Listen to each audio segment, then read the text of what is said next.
interrupt this broadcast to bring you Riff Ranch, the VITA CARNIS show, with her host, Kyle and Bailey. Abandoned as a pup. I like that one. Welcome back to episode 44 of the Riff Ranch. Hell yeah, dude. Dude, we fuck. 44, bro. Fucking episode 44, that's crazy. We're doing a part 2 of last week's episode, the VITA CARNIS. Carnes asadas. Carne asadas. Yeah. You know, it's crazy. I used to, in the first episode, you said Vita Carnis is Latin for living meat. It is. And technically, carnitas tacos is Latin for meat. Technically, I think it's Latin for... Carnitas tacos. Chorizo tacos. I think it's technically Latin for live meat or something like live that. Meat. Yeah, it translates weird, but it's something like that. Fucking the meat show. The meat show. Show me your meat. Anyway. Welcome back to the Riff Ranch. I want to start this episode again by telling you guys to hit subscribe, follow, rate, like, comment, share, subscribe, tell your friends, tell your mom. We need you so much. Go join us over on Patreon. We have a $3 and $5 tier if you guys would love to join the Riff Ramley. The Riff Ramley. The Riff Ramley. We like to riff and we like to ram. I also realized we didn't use nut button in the last episode. Good to see you, buddy. Good to see you, buddy. Anyway, we had some debate on the last episode about the meat snakes. The meat snakes. That's what we call them now. No, Bailey's totally right, because I hadn't fully paid attention to that episode, I guess. But getting right into it, we're going to talk about the other episodes in the season. And basically, the other episodes for the rest of the season are almost like someone's trying to leak out to the public the truth about these creatures and like things about them, basically. And kind of starting with that, it has a lot to do with what me and Bailey were debating about. So in the original meat snake episode of the documentary, it says that these things only eat dead matter and like things that are dead. But there's an episode towards the end of the season where it's like the end of World War II just happened, and these guys... What, 1949, 1946, some shit like that? Yeah, I want to say it was 1946, because it was recently after World War II. And they're like cleaning up or whatever, and they go into the subways, and there's this massive meat wall blocking the subway, and they realize it's a fucking meat snake. It's a giant grotesque... We've said grotesque a lot throughout this whole thing. Grotesque. I mean, a lot of this series is fucking grotesque. Visceral. Like, these characters are like basically made of viscera, which is insane. I wouldn't say it's gory, but if gory stuff disturbs you, this might not be the series for you. Yeah. If you think like skinless people are uncomfortable, then you probably wouldn't like... Yeah. You don't like fleshy shit. Anyway, but Ben told me specifically like this would be hard for him to watch. Ben never went and watched it when I talked. He thought it was interesting when I was talking to him about it, but like it wasn't something that he sat there and watched. Which I totally understand. If you guys would rather just listen to us explain this, and you guys really like these episodes, we'll do other seasons of this show when it comes out. Like, What's nice you can about have this, us watch anything, and we'll break it down in any kind of fashion you want. I mean, you know. What's nice about this is, also, guys, by the way, if you haven't gone and seen the other Vita Carnis episode we did, go watch that first. We break down the first half of the season. Because this will be spoilers ahead. But what's nice about this analog horror, we recommend a lot of analog horror on here, and a lot of them are done for the most part, I feel like. Yeah. Or like they're slowly wrapping up as we're talking about them. Or like they're starting more stuff, like how Kane Pixels is doing the... The giant... Oh, yeah. They're doing other stuff and not focusing as much on their analog horror. Yeah. What's nice about this is that this is kind of a new analog horror that started within the last year. Yeah. And so, like, it's something new that, like, we can all just jump on board together and kind of experience and talk about here on the Riff Ranch. Yeah, we can grow and learn together. But back to this fucking meat thing, dude. The meat wall, I think the way they describe it and like the sketches of it, because it's a lot of sketches, it almost and like kind looks of like a giant eye. Like it's a snake, obviously, and it has like this weird. It almost looks like the mouth. It almost looks like the popcorn bucket from Dune. Yeah, it's using skulls from what seems like several bulls or cows or whatever. Yeah, several different. It's using that as teeth because once again it uses the skull of its victims to help it. It almost looks like the way that mimics evolve. Like this thing has started to evolve in a different way. It almost doesn't look like the other meat snakes. And usually they don't allow these creatures to live. Maybe this is the one that lasted. That was the oldest that ended up being... Died at 28. Yeah, you're right. I didn't think about that. But like this thing ate so many things. and you begin to realize there's kind of like a glitch in the episode or whatever, but they check the other side of the subway and they go looking for this thing basically, and eventually come across the other end, and there's skeletons. Yeah, where shit out. There's corpses and all sorts of shit that it's fucking eaten, and basically what it's kind of implying here is that it's been eating living things. Yeah, it's like been eating living things. This snake, because it's stationary, and they say it's become more plant-like in the sense that it waits for prey to come to it. They think it's almost dead, basically, like at one point, and so they kind of come to the. I mean, I guess they don't come to the conclusion, but we come to the conclusion this thing's not fucking moving. It's kind of stuck in the subway, and it's just eating what comes across it, basically. Yeah, and if you think about it, if you really get into it, it's 1946, 47, right after World War II. Yeah, and so they're in an underground train rail Yeah. situation. Yeah. And we know what happened with a certain group of people with trains and shit like that around that time of World War II. So maybe this specific one was used on the opposing side. I don't remember if they said it was in Europe or not, but the opposing side. It was in Europe right after World War II. Yeah, Europe right after World War II. Yeah. So it's like they were feeding people that they were gonna. Oh, that's a good idea. I didn't even think about this. This saying? could have been one of the fucking like German experiments from like the or like a German experiment where they were using it to. Like, I almost said it. I don't think you can say that. You can't. You can't. That's why I'm trying to jump around saying certain words. People were unalive. A group of people were unalived in a not so cool fashion using this worm, which ate. You a said certain... not so, and I thought you just said it for a second.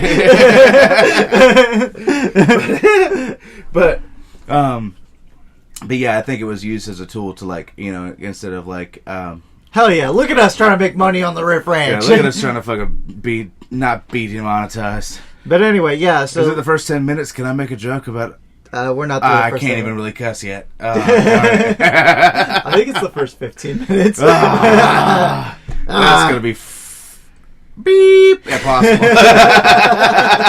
But anyway, yeah, that video is really cool. I didn't think much about that the first time I watched it, but after you pointed out a lot of the things you did in the first episode we just shot, that makes a lot of sense. Yeah, they're feeding fucking Polacks to the Polacks to the dang. This whole thing worm. is clearly supposed to take place in the 90s because they say something about how like it's been 60 plus years or whatever. Yeah, I believe it's like 1993. Yeah. So this whole thing's supposed to take place in the 90s. They've been hiding this since the 40s after World War II ended. Isn't that crazy? Yeah. Like that they've hidden shit this. started in the 30s. They're still convincing people out there that these things don't eat living material, but like clearly from this episode they do. And I don't think they allow them to use them after a certain point. Like if you're using them for a commercial sense, like as a waste bin and a butcher shop or whatever, they're limited to certain things that they can eat, and I'm sure they're caged up in some way. Yeah. Then anyway, so when you come to a controlled setting, I'm sure they don't get nearly. Yeah, as they big. haven't had the ability to evolve in any kind of way. Yeah. Like the mimics had the ability to kind of change and get to where they're trying to go. Do you kind of want to just talk about them in order? I have the playlist right here. Do you want to talk about these things in order? I also haven't seen half of the second half of the season. Oh, cool. So, yeah, dude, I'll grab this bitch by the balls. So we can start off. We can start off at the beginning with the cooking. What I know. Yeah. So we'll start off with what I know, and then we'll kind of get more into you talking about the rest of the season. And I'll just talk about what I know because I listen to the podcast and shit. So I'll just talk about what I know about these episodes. So the first one you got is this is it's supposed to be a person flipping through channels. Oh yeah. I forgot that. And he comes across this cooking show. It's talking about a new recipe. Yeah, and I can't remember what is it. It's a crawl. It's a cheesy crawl penne pasta. Yeah, and they're using the meat from the creature, from the and crawl. also a seasoning. Well, the crawl isn't really a creature. Well, I guess it's a creature. I don't know. The crawl is the one that's like the viney kind of like intestine type thing. Yeah, the one that's kind of like a fungal map. Yeah, a lot of these have a large fungus. Fungus kind of feel to them. Oh, I thought you still had the bag. I want one of those. Fungus. Oh yeah, one of these coffee ones. Yeah. Shout out to you, Rocket Fizz. As you're watching this episode, though, you see, as you're watching this cooking show, you see like the person's kind of like. First off, they're in like a fucking hazmat suit with like gloves and shit on. Like clearly, you shouldn't be touching these things. Yeah, clearly you shouldn't be messing with it the way you are. And it talks about rough chopping this thing, and they use the dullest fucking knife. Like it doesn't cut anything in the they fucking. Use the dullest knife, and it's meant to be like it's almost like it's challenging to cut this. Like this, it's so tendonized. There's so many nerves and shit going. I mean, through they kind of talk about that in the Crawl episode, where like these things are very tough or whatever. And like I think that's what it was kind of supposed to represent. With like the meat is so fucking tough, and they're having trouble chopping it up or whatever. But then they go to cut the onion, and they were struggling to do that too. And I was like, that knife is just dull as shit. Yeah, a big part that we actually missed talking about in the first part of this episode was how they definitely have the world has definitely figured out a way to use these things, and they know you can eat them. Yeah, they know you can eat them, but there hasn't been a good way for anyone. You're supposed to. Yeah, but there hasn't been a good way for society to implement making these things edible because they taste like shit. Oh, and the flavor enhancer. It makes and the flavor enhancer tolerable, basically. Yeah, and they use that specifically for these products where you eat. And I think, me personally, So you didn't watch the flavor enhancer video, right? You were saying that you fell asleep to that one or whatever? Yeah. So I'm kind of jumping around here, but I guess we'll just kind of jump around these videos or whatever. So in the cooking video, there's this flavor enhancer, which looks like, and I meant to talk about this in the first episode we did or whatever, but the spores from the fucking host basically are like this, like kind of orangish, like, what would you call it? Fucking, what color would you call it?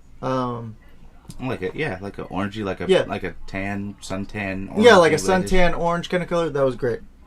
So the spores are that color. The flavor enhancer is the same fucking color. I'm not even gonna beat around the bush and like fucking talk about the flavor enhancer or whatever. I'm pretty sure the flavor enhancer is supposed to be the fucking spores, which would bring people to like naturally go towards the host. Yeah, and vice versa. And it's like the government, or I want to say the cult. I think it's so. They say the name of the company that makes the flavor enhancer. I think the cult is running that company basically, and that they're the one. I think that's the company that made the documentary in this universe, and they're the one that's doing. They're the one behind all of this, basically trying to. And I think 100%. I think that the cult is serving the singularity. Like it's a bunch of people that are brainwashed by the singularity, and the singularity is causing the cult to run this company to create the flavor enhancer, and it's kind of just like a chain of events going on. And like I said in the last episode, the singularity is not that involved in the whole story this season, but I think as it goes along, next season, the teaser that they do definitely kind of shows it's going to have a lot more to do with the singularity, the Goliath creatures. Oh, the monoliths, and the singularity, because it shows all 7 of them. But and if you get down to it, like so the whole thing I was saying, one of the episodes later on in the season is a commercial for flavor enhancer, and it's very like Hypnotoad vibes from Futurama. Yeah, it's like very this shit is great, you need to put it on everything. Flavor enhancer is a must, like you must eat flavor enhancer every day. Feed it to your children, and they really feed it to your children. They really stress in the commercial, feed it to your children. Like they really fucking stress that, like more than once, I believe, in the commercial. And it's like clear, it's like clearly fucking not good. Like it's very, I don't know, it's a whole fucking thing. But kind of jumping back to the penne pasta thing, it's funny to me how like it just says cheese. Like it doesn't say what kind of. It's just like fucking. It doesn't matter. You're gonna put flavor enhancer on it anyway. But like. Yeah. It says keep cooking till your meat browns like this. And now it's they fit said, to eat. They said until it crisps, and it's like fucking not crisp in the fucking. Yeah, it's like the transition to it's funny because they're like chopping up this like shitty meat. Ew, and they cut the fuck. I forgot about that. They cut the fucking onions on the fucking same board where they just cut all of this fucking the crawl basically. Ugh. And it looks so fucking gross. And then they're like, put it to the side. And I was like, no, I thought you were gonna throw it in the cooked food. You're throwing the fucking nasty ass fucking meat onions to the side. Ugh. Ugh. Ugh. It really, as a cook, it really got me. I was like, okay, well, this person's obviously not a human. This person's clearly in a hazmat suit. This person's clearly in a hazmat suit and is going to feed this to their kid later in reality and give them extra flavor enhancer. We're gonna give you host cum. We're gonna give you host cum. But anyway, fucking, was that it on the penne pasta? Yeah. Yeah, that's just supposed to be gross. Done with it. Yeah, it is a very. It's like clearly meant to be gross. Like it doesn't. Yeah, fucking, it's really just showing like how they're trying to implement all this stuff into society, and they're like, you need to do this. Like It's also this very, is normal. Eat it. Like it's also very clearly supposed to be someone exposing all of this. Yeah. Like the whole second half of the season is clearly like a different person who's just trying to expose everything that's going on. The next episode in the second half of the season is the Trimming Care Guide, where it teaches you how to take care of your pet trimming. oh, so cute. And it honestly, this is such a good a video to like to show. I have a feeling the artist's like ability to. Oh yes. This is a like, good for what you're saying. This is a to good have video. it like the creature physically there, and like for this puppet to have so much like. Yeah, it's almost like. And it's almost like a paper. I believe what they talked about in the podcast I was listening to. It's like a paper mache puppet that they use that they kind of CGI'd over to get the look that they were going for. But certain parts of the video almost look like they deadass just have a tortoise there and painted it red. Like that's how good it looks. Yeah, like I could yeah, be wrong. It might not actually be an animal. It could just be this fucking puppet, like you were saying. But like, no, like it it's looks like the fucking mobility good. of it. The mobility they make into this puppet makes and brings a lot more emotion. Oh, into if you guys don't remember, by the way, the trimmings are the weird creatures that everyone says looks like raccoons, and they're kind of turtle looking and have more than 6 legs. Yeah, but just the way the creator was able to make. We're fucking chewing on these goddamn fucking grandma candies.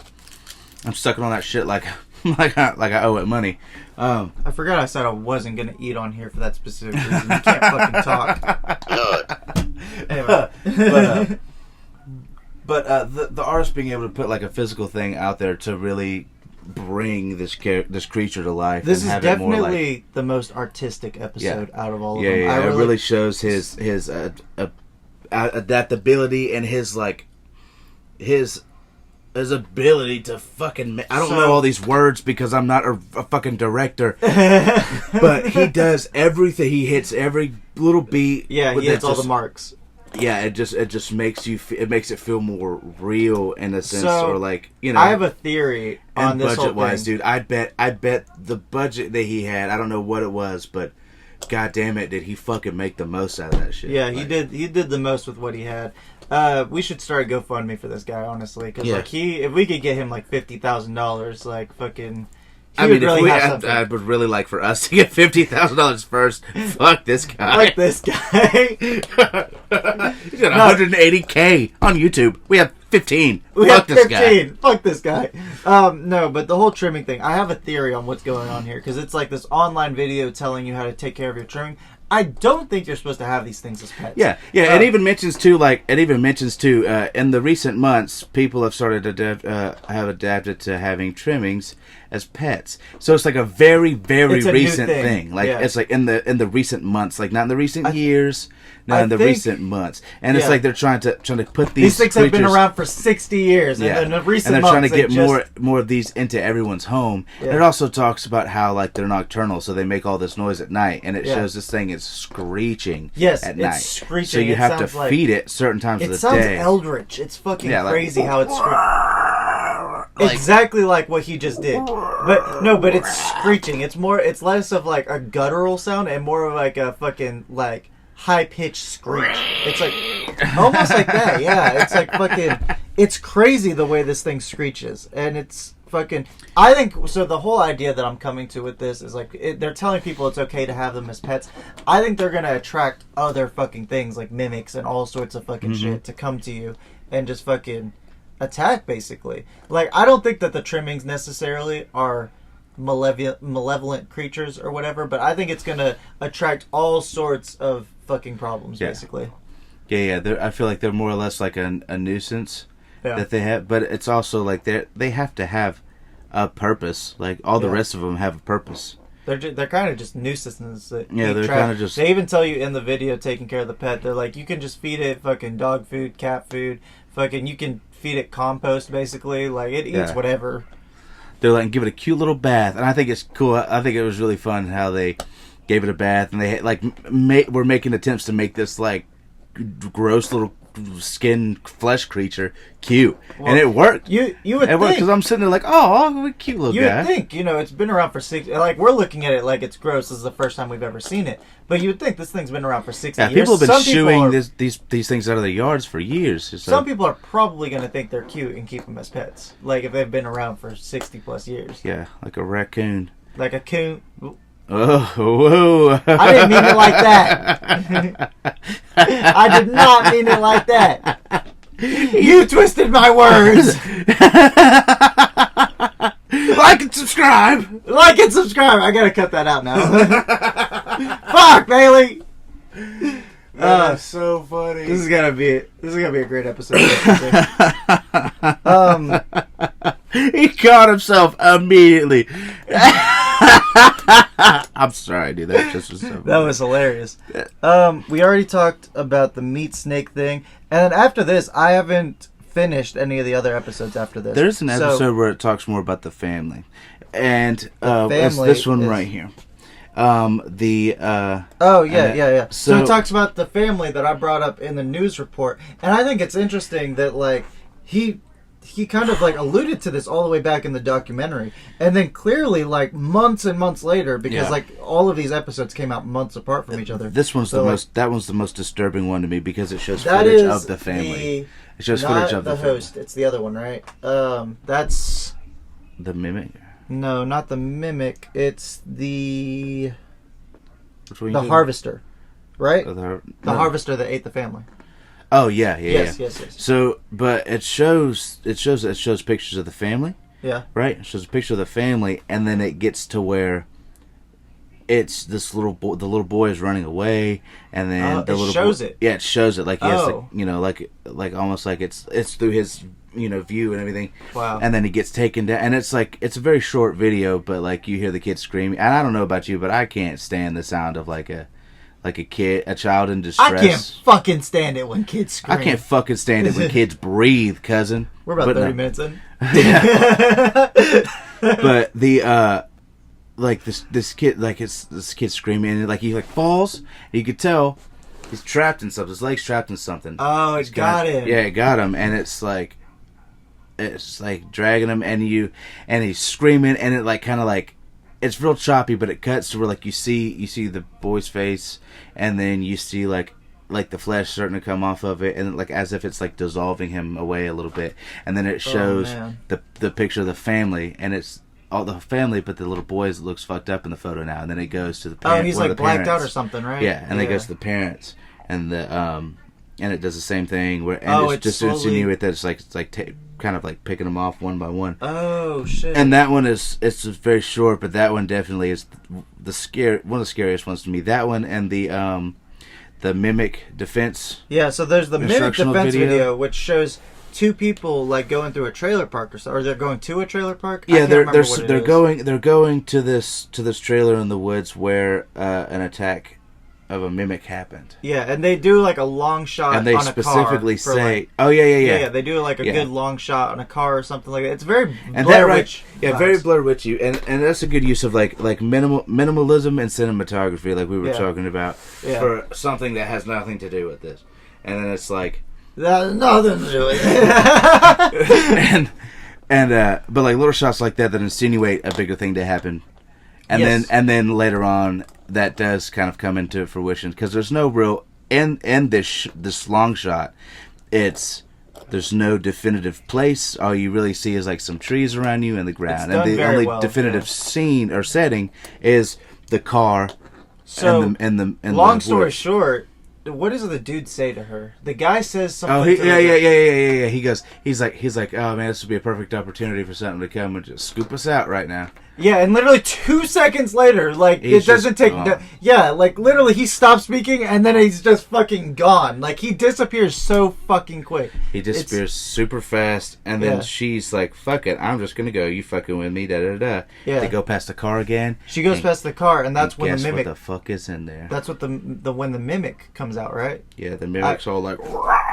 and then he fucking I gotta finish that chases, episode. Yeah. chases, and she makes it all the way back to the house where she lives.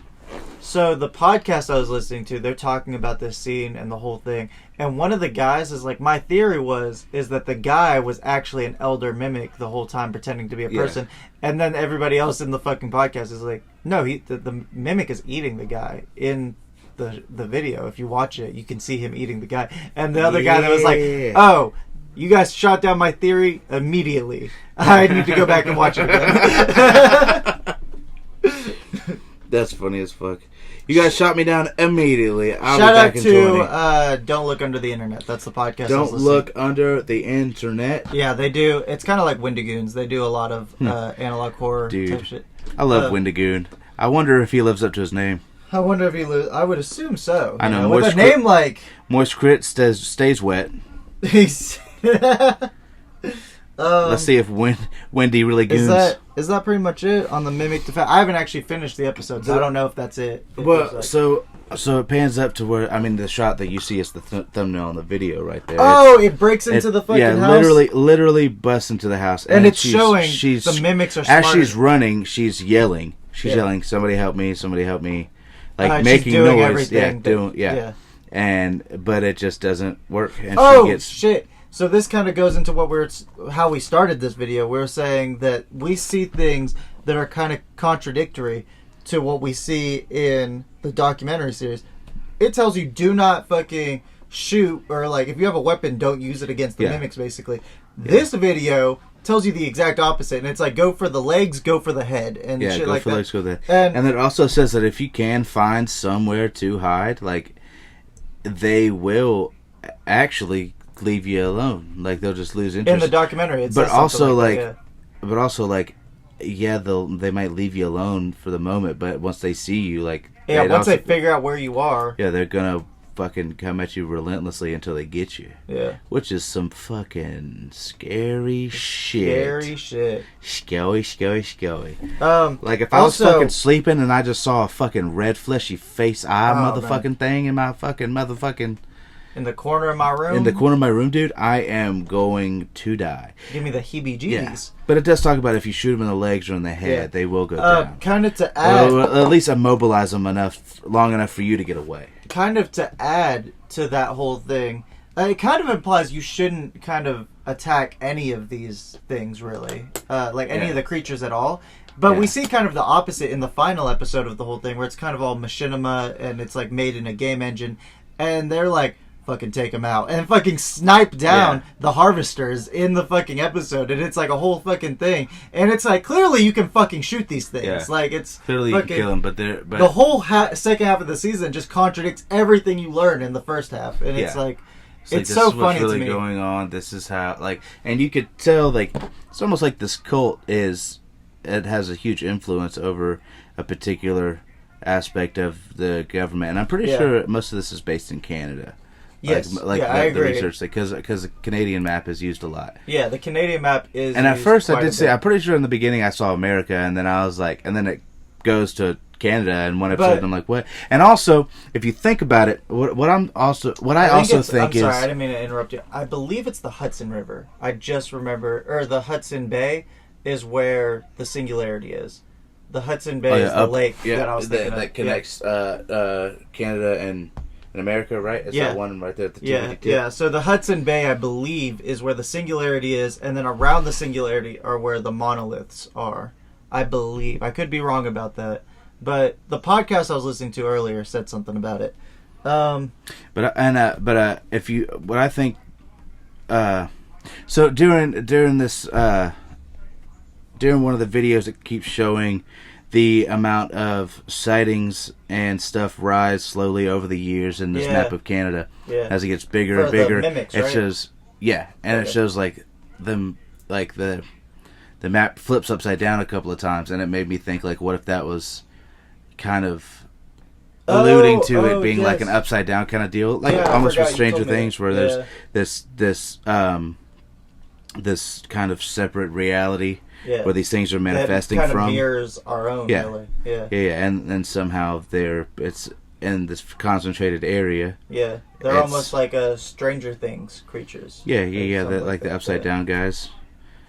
But that's what I think it's really alluding to. The podcast I was listening to earlier also compared it to Dead Space. If you've ever played Dead Space, a lot of the creatures in this analog horror are very similar to the monsters from Dead Space. This bio. It's like this bio spore, fucking nasty shit. Yeah, like fucking. Like some scorn shit. Scorn shit. You know what scorn is? You're the first person I've ever met that knows what scorn is. That's crazy. Yeah. Hell yeah, man. I love yeah, that. dude. I'm a fucking nut. That was the sound of me shitting my pants. That's pretty much it on the... Oh, so there is one more. I know we kind of jumped to the end for a second. I guess we'll finish talking about the last episode here in a second. But there's an episode called Message, and it's basically supposed to be a message to you, the viewer. And what I love about this is that it's almost kind of like an ARG, which is like an altered reality game. And a lot of analog horrors have an ARG where like you have to go looking for like the deeper meaning of everything to understand the full story or whatever. But this ARG is kind of all in the analog horror. You just have to kind of realize. So Message is kind of a message to you, the viewer, and they're saying like, we need you to do something for us and like this whole thing. And one of the things that I feel like kind of relates it to the whole ARG and like you having to go look for everything is in the documentary videos, you don't get anything on the singularity unless you watch the full documentary video. And it's like kind of like there's little bits and pieces here in the analog horror, but you just kind of have to go looking for them. Yeah. And that's kind of what's cool to me about everything that's going on here. Yeah, it's almost like it's making you form your own opinion and kind of like come up with the conspiracy yourself. Yeah. Before we really get into the final episode, though, I did want to talk about... I was kind of looking up different stuff about the analog horror, trying to find more about the broader universe. And I kind of came across this... I'm realizing now it was a creepypasta. The more I've learned about the series, the more I kind of realized, like, this has nothing really to do with the overall series, and I couldn't really find a way, like, where this information was given. But it was kind of like a lore podcast, where they talk about different lores of, like, horror things, basically. Yeah. And I kind of realized, I think that this is more of, like, a creepypasta thing. But anyway, in this whole creepypasta thing, it's, like, told through the point of view of this little kid.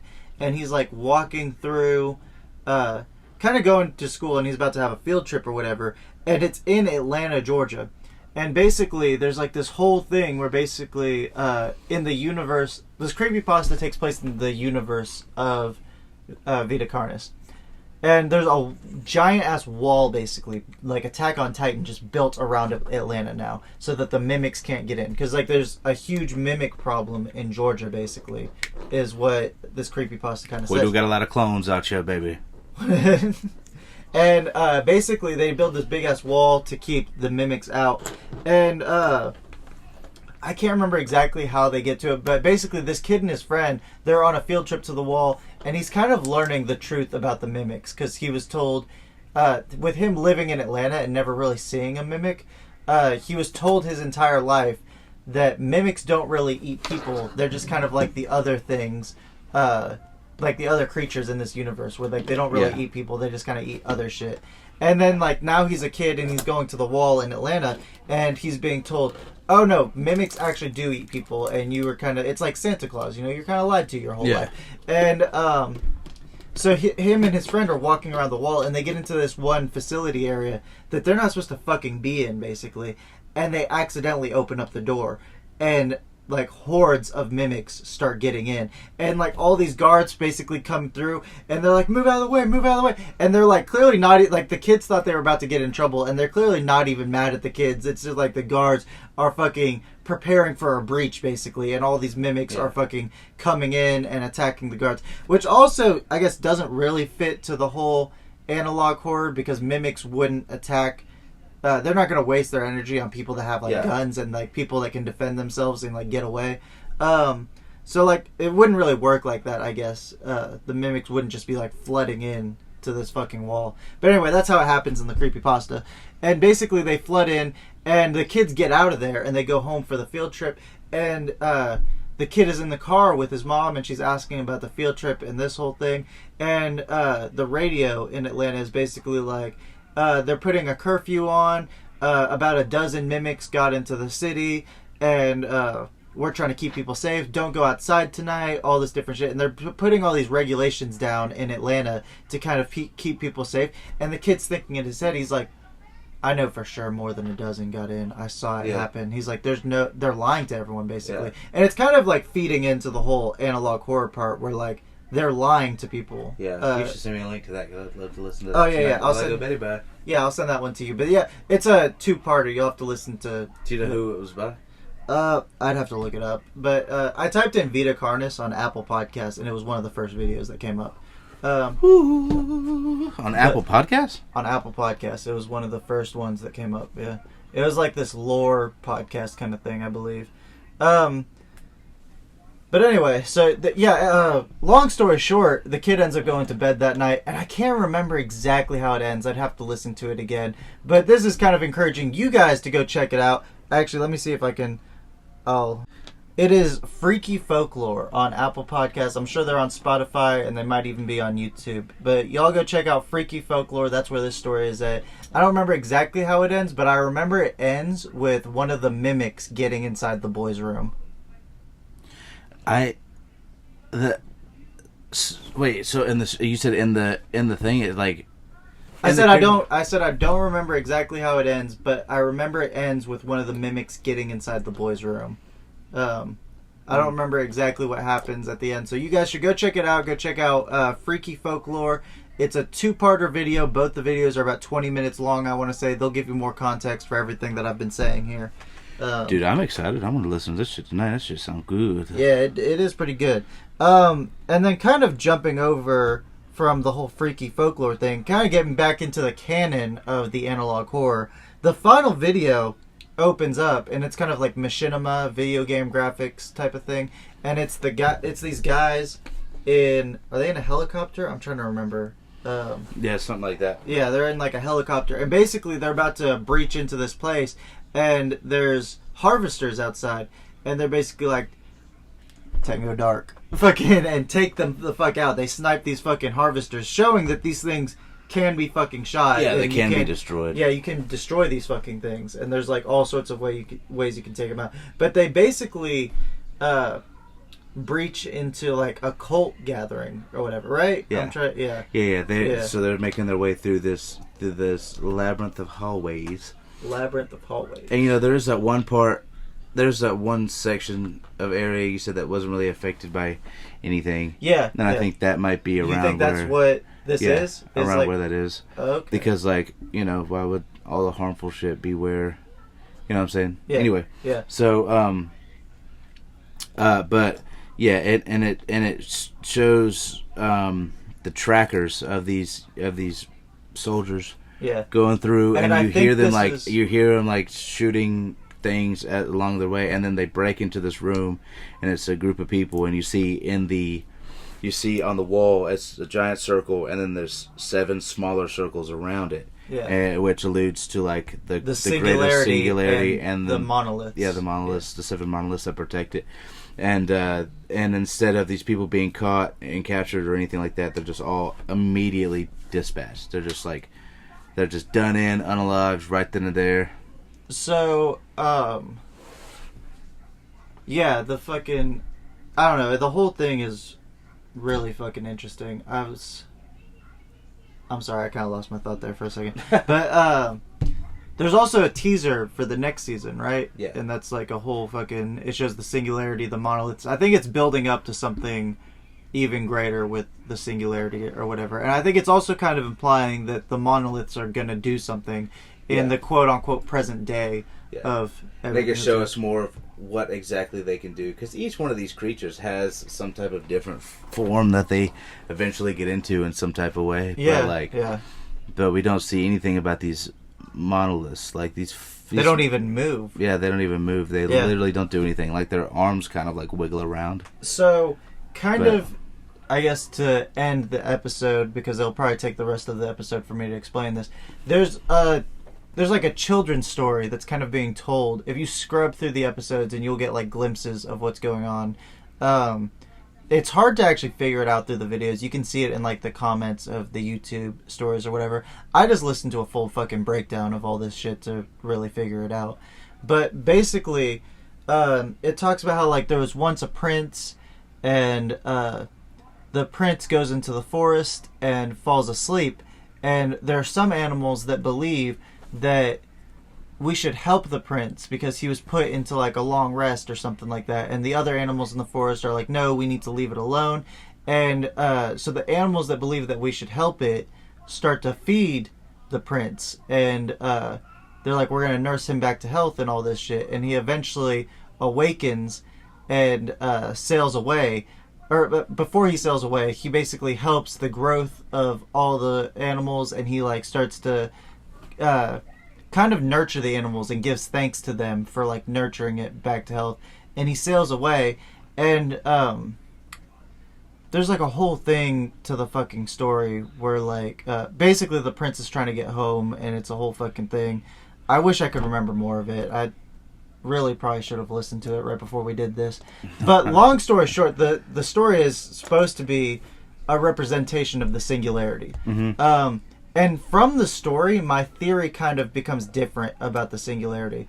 I'm wondering if the singularity is supposed to be some sleeping eldritch deity, basically. And the animals that are trying to nurse the prince back to health and all that shit in the story are supposed to be the cult members, basically. And they're the ones, like, kind of helping the singularity or whatever. And I think that's kind of where those two things relate. And the whole thing about, like, this thing is asleep, basically. I think that's kind of what it's implying, is that the singularity is some kind of... Yeah, it's some kind of creature that is in its sleeping stage. Everything it's doing right now, it's not even awake for, really. And there's a whole part in the children's story where the prince is trying to go home. He sails back to his land in the end or whatever. And I'm wondering if it's some kind of creature that's causing... I mean, like, he's helping things grow through the crawl. The crawl helps all these things grow or whatever.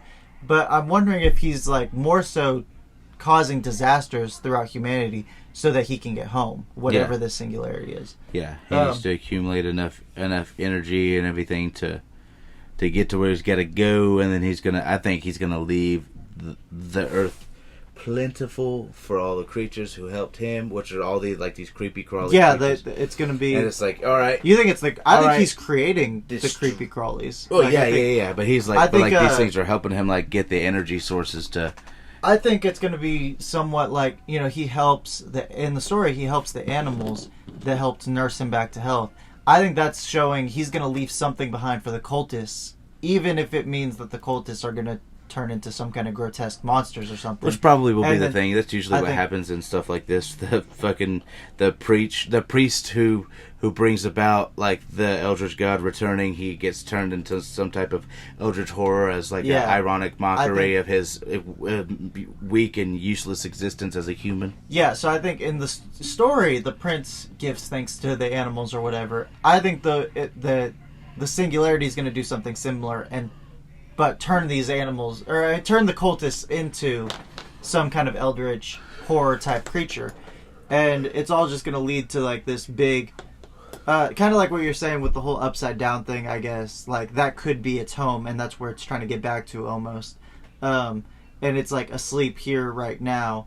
But the more we nurture this thing, we being the cultists, the more they nurture it, it's kind of like allowing him to get home back to his upside down or whatever his world may be. Yeah. Because I do think it's some type of something that lives in between worlds. Yeah. You know? Yeah.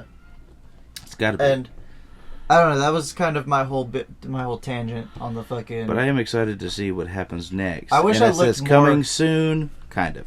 So, kind of. I'm looking for about like maybe a year before he starts really letting out anything, because it does take a while to develop stories that people enjoy. Well, his teaser was dropped about 4 months ago. So we still have maybe another 4 months before he releases. I feel like he's probably gonna drop something soon, because all of his videos are only a couple months apart, really. They are fairly consistent. Yeah, they're fairly, because all of the first season was all dropped within the last year, or within a year of each other. Basically, they're all dropped within a year. It doesn't say it on here, but they're all dropped within. No, I was looking at the characters, looking at the creatures up here. Oh, gotcha. I do think there will be more of a. I wonder, what if like the mimics are almost like the cultists in a way. I mean, I know that's kind of dumb because we already talked about how they come from pods and shit. They grow off the crawl. But like, what if that is like kind of the singularity, almost kind of changing these cultists and like kind of. I don't think he's changing the cultists because he needs like that. It needs the cultists to worship it, so more of these creatures can be implemented into society. So it's got to be like. I think the mimics are just once they get to where they're human-like. I think they're all. I think it's like a hive mind thing where they're all collectively like trying to obtain this energy for. I can see that for something else. Like, because why else would a worm need to eat itself to the point to where it's huge like that? Like, I mean, other than the fact that it's like natural for it to do that, but why would it need that much energy? You know what I'm saying? I also think that the next season is possibly going to show us how, because like it talks about the animals feeding the prince or whatever. I think it's going to show us how the cultists are feeding the singularity. Yeah. In like what way they're kind of feeding the singularity. Yeah, I think it's going to go deeper into like how it's connected, and like just how everything is forced down people's throat, like how they're trying to make it a societal norm. Yeah. Because eventually this world is going to be taken over and made specifically for these creatures. I think it's going to be completely taken over by the crawl and all that stuff. So there'll be nothing and that would be the only thing left would be like these mimics and other humanoid-esque creatures to just. And you, the viewer, because you are also a character in this whole ARG thing that's going on of the Piece de la Resistance. Piece de la Resistance, or whatever Jesus said. Or whatever Jesus said. No, but I think, I think you're right. I think that's all I have for this episode, pretty much. Did you have anything else you wanted to add to any of that? I just would say that it would be pretty cool if we did something like this. I think it would be cool if we also did some kind of analog horror thing. We talked about it at the time of this recording, it's our most recent analog horror, but it's not. By the time this comes out, it will not be our most recent analog horror. Yeah. But we did talk about doing something like that, and I think it would be really cool if we had our own riffalog horror going on. Riffalog horror. Our own analog horror connecting to the ranch and all that. Yeah. And if you're still here listening to us, tell us what you think. Tell us if you think it'd be a good idea. Yeah, tell us Give us a reference to your favorite analog horror or your favorite creepypastas, and I would love to listen to all of them, because you know me, I'm a slut for creepypastas. Or leave us a question or a story for the Riff Ranch Rhetoricals. Yeah, Riff Ranch Rhetorical, and we will read your question, and we will also answer it and give you advice. We'll tell you your stories, all that stuff. Hopefully, because if we don't get enough Riff Ranch Rhetoricals, we might not continue doing them. And I would like to continue doing them. Those are fun. Yes, those are fun times. We do them probably roughly every 15 episodes or so, and they're fun to do whenever we do get to do them. Yes, and we need it. We need it. Yeah, we From need viewers it. like you. And we need you, and we need you to go hit that subscribe, hit the like, hit the follow. Go join us on Patreon. It's like a cup of coffee nowadays. $3 a month. Yeah. It's like, I don't know, the same amount of money you would spend if you were riding the bus to work. If you live in the inner once city a month. area. Like you pay that much once a month, you guys. And you get so much content over there. If we get more people, I haven't really been posting on there lately. We haven't focused on the Patreon. But if you do go join us on the Patreon, we get more people on there. I would love to continue posting stuff for the Patreon. And start dropping merch on there. That would be nice. That would be super nice. I have some ideas for some merch. Yeah. Really easy breezy, beautiful cover girl kind of shit, man. And we're going to need beautiful people, cover girls like you, to buy this stuff for. But I think this was a little bit of a short one, but it's also a continuation of last week's episode, so I think that's okay. So now you got the full story. Spoilers all included, everything. Spoilers, theories and all. Theories and all. You should probably mention that in the thumbnail too. Big spoilers and theory for second season ahead. Yes. But yes. Well, this has been Bailey. What do you now that we've kind of broke down all of VITA CARNIS. What would you give VITA CARNIS as a rating? What did you think of it? Yeah. I would say effectiveness in the media, the cinematography of it. I mean, just the feel and everything. And I really enjoyed the fact that the creator of it has made these creatures and taken the time to make these sketches and do all that stuff. Is it's just amazing. The minimalism that he uses to make it as maximum as possible, and then he hits you with like the really crazy shit at the end that like with the whole computer, the computer graphics and all that shit, just making a cheesy little PlayStation 1 graphic video. Like we said in the first episode, like it's okay that it's shitty because like as long as you get the point across, I think it's and it's great. not even like it's done to like such a good T. It's not even bad. Like there are analog horrors and stuff that put more graphics into their shit, and it just makes it do not get the fucking it point loses across. its charm. It loses its charm when you put too much into it. That's well, I wouldn't even say that. I think that you could put too much into it, and it's like if you're not getting your point across, what was the point of all that fucking effort? And this seems to get. So I'd give it a solid 7 out of 10, and it's more towards an 8 than it is a 6. Really? I was gonna say, I don't know, I don't like doing decimals, but I'd say it's like close to a 9 for me. Like as far as analog, as far as analog horrors that I've watched, an 8, but it's closer towards a 9 than a 7. Yeah, 8, but it's close to a 9.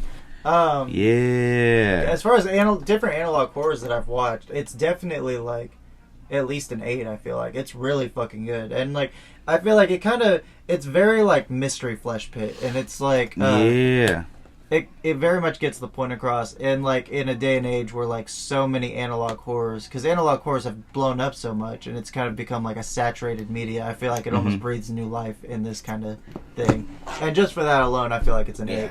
And oh my god, like the puppetry on the fucking... The puppetry's so fucking good. Yeah, it's just... It's awesome how you... I mean, it's just really good. It's really fun, and I would love to... If there's any way that I could sit down and talk to this guy. Yeah. Or like email him or whatever, that'd be fucking awesome. We should try emailing him. We should definitely try doing that. Being like, hey, you have more followers than us. You have more followers than us. Is there any way we can ask you a couple of questions and maybe like post it on our...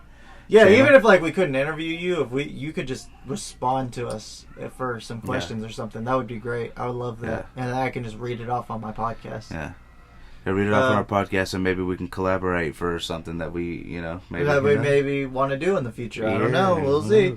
But guys, OnlyFans. This has been the Riff Ranch with Kyle and Bradley. And oh, can't forget about Nut Button. Can't forget about Nut Button. Thank you guys so much for listening. I know these last 2 episodes have been a little bit of a different format. We're trying different shit here on the ranch. Don't forget to like, subscribe, share, tell your friends, tell your all mom that about shit it. we told you to do 5 minutes ago. Oh yes, all that. Absolutely. Yeah. Thank you guys so much. We love you. We need you. Bye, Mom. Bye, Dad.